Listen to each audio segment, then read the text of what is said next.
మీకు ఈ టెంపుల్ తెలుసా? అయితే కామెంట్ చేయండి. ఇది రామలింగేశ్వర స్వామి టెంపుల్. దీంట్లో శివుడు ఉంటాడు.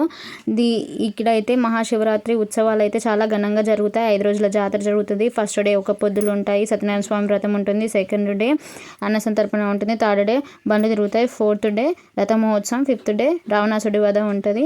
5 రోజులతో జాతర కంప్లీట్ అవుతుంది. ఇది ఊరికి మధ్యలో ఉంటుంది గుడి అనేది. ఇది గుట్ట మీద ఉంటుంది కాబట్టి ఈ గుట్టను మేము దేవుని గుట్ట అంటాము. ఇక్కడ నుంచి చూస్తే వ్యూ పాయింట్ అయితే చాలా బాగుంటుంది. ఊరు మొత్తం కనిపిస్తుంది. నైట్ వ్యూ అయితే చాలా బాగుంటుంది. ఇంకా సోమవారం చాలామంది పబ్లిక్ వస్తారు. జాతరకు అయితే చాలా పబ్లిక్ వస్తారు చుట్టుపక్కల ఊర్ల నుంచి కూడా. ఇది చాముండేశ్వరికి చాలా దగ్గరగా ఉండే టెంపుల్ అనమాట. ఇంకా జోపేట్ సైడ్ వచ్చినప్పుడు ఎప్పుడైనా ఈ టెంపుల్ని కూడా విజిట్ చేయండి. ఇది చండూరు గ్రామంలో ఉంటుంది. టెంపుల్ చాలా పవర్ఫుల్ టెంపుల్. ఆ రామలింగేశ్వర స్వామి ప్రతి ఒక్క కోరికను నెరవేరుస్తాడు. Please do like, share and subscribe my channel Vani టూమ్ టూమ్.